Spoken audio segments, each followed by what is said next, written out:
안녕하세요. 영화본색 돌아왔습니다.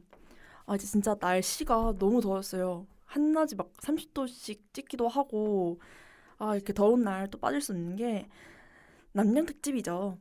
그래가지고 저희가 또 공포 영화를 가지고 와봤습니다. 우선 제가 가지고 온 영화는요, 2016년 영화 제인도예요. 이제 제인도는 정말 굉장히 짧은 영화고요. 어떻게 보면은 좀 독립 영화스럽다 싶은 느낌이 들기도 하는 그런 공포 영화예요. 사실 이게 막 엄청 명작이다. 이게 진짜 공포 영화 안 좋아해도 한 번씩 봐야 된다. 이게 이런 영화는 아니고요. 좀 뭐라고 해야 되지?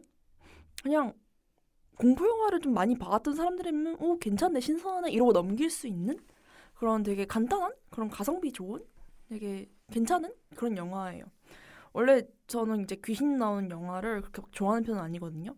저는 귀신 영화를 그렇게 막 무서워하는 타입이 아니고 그냥 귀신이 안 무서워갖고 이제 귀신 영화 제가 재미가 없는 그런 타입이에요. 제인도는 우선 가장 가성비가 좋다고 앞서서 말씀드렸는데 가성비 좋은 게 무슨 뜻이냐면은 우선 시간이 짧아요. 86분 런닝타임입니다. 그러니까 실제로 영화가 내용 스토리가 진행되는 거는 거의 80분, 1시간 20분 정도라고 보면 되겠죠. 1시간 20분 정도 스토리가 진행이 되고요. 그다음에 등장인물은 3명, 정확히는 2명과 시신 한 구예요. 그게 셋이고 장소는 영안실, 정확히는 부검실. 거기 그 장소 내에서 모든 일이 일어납니다. 저는 이제 귀신 영화를 볼 때 좀 무서워하고 안 무서워하고 가르는 기준이 깜짝 놀래키는 귀신을 일단 무서워하지 않아요. 그래서 컨저링이나 뭐 에나벨, 인시디어스 이런 류는 전부 다 무서워하지 않아요. 곤지암 같은 류도 무서워하지 않고 깜짝 놀라면 그냥 깜짝이야 하고 넘어가는 타입이기 때문에 진짜로 찐으로 귀신이 무섭게 나온 영화를 무서워해요. 그래가지고 제인도가 그런 기준에 조금 적합해서 제 타입인 영화라고 생각이 듭니다. 어, 제인도의 내용은 되게 간단해요. 이제 연로하신 이제 중년의 아버지와 장성한 아들이 같이 부검실을 하고 있습니다. 근데 의문의 시신이 한 구 들어와요. 부검을 하면서 의문의 시신이 한 구 들어오는데 이제 우리나라에서 이제 이름을 모르는 사람을 홍길동 혹은 뭐 아무개 이런 식으로 부르는 것처럼 영어권에서는 남자는 존도, 여자는 제인도 이렇게 부르거든요. 그런 의미에서 익명의 시신이란 뜻이 제목이에요. 여자 익명의 시신. 그래서 제인도의 시신이 들어오는데 이 시신을 부검하면 점점 이런 이상한 일을 다루고 있는 영화예요.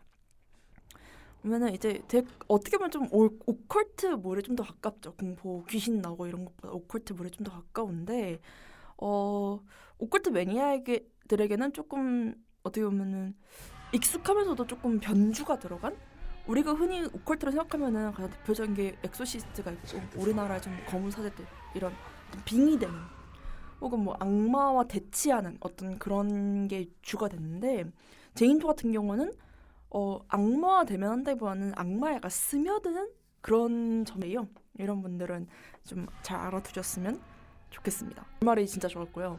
그다음에 좋았던 거는 가성비가 정말 좋았거든요.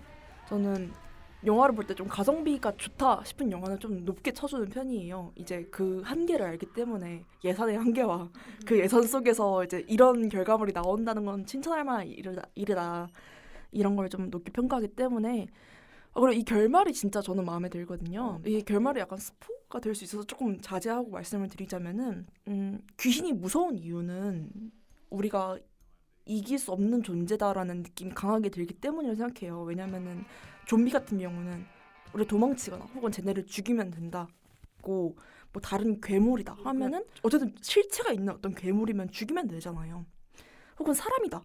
그러면은 뭐 법정 싸움을 하든가 아니면 고소를 하든가 이런 식으로 사람이면 그렇게 넘어가면 되고 그런데 귀신은 실체가 없잖아요. 그게 진짜 무서운 거란 말이에요. 그런데 이제 저는 일반 공포 영화는 그 실체가 없는 그 귀신을 싸우기 위해서 이상한 설정 맡아 붙이는 경우도 있어요.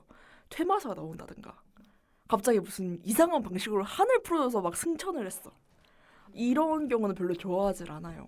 좀 무서웠으면 끝까지 무서웠으면 좋겠다라는 느낌이 있기 때문에 그런 의미에서 그런 걸 좀 잘 지켰다. 그거 하나는 클리셰를 피했다 싶은 마음이 좀 있었습니다. 넷플릭스에 지금 현재 있으니까 보고 싶으신 분들은 한번 보시면 될 것 같아요.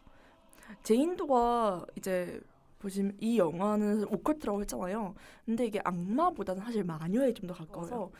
근데 이제 우리가 마녀를 소재로 한 영화는 또 없잖아요. 공포 영화 중에서. 조금 신선하다 싶은 것도 있었고요. 일반 악마는 확실히 다른 게 있어요. 우리가 흔히 생각하는 악마 하면은 뭐 컨저링의 발락도 있고 또 뭐 엑소시스트나 이런 뭐 엑소시즘 영화에 나오는 그런 빙의된 악마들 혹은 뭐 콘스탄틴에 나오는 그런 악마들도 있고 뭐 아니면은 이상한 멋진 징조들 뭐 이런 데 나오는 악마들도 있고 하는데 그런 악마들과는 확실히 다른 뭔가 카리스마가 있어요. 이 마녀는 좀 안 좋은 점이라고 하면 답답한 면이 있어요. 왜냐면은 이게 세 명이서 있고 세 명이서 있으면은 보통 한 명은 사건을 일으키고 한 명은 사건을 해결하고 한 명은 사건을 설명을 해야 되잖아요. 근데 그 한 명은 시신 하나는 사건을 일으키고 두 명은 사건 때문에 울어요.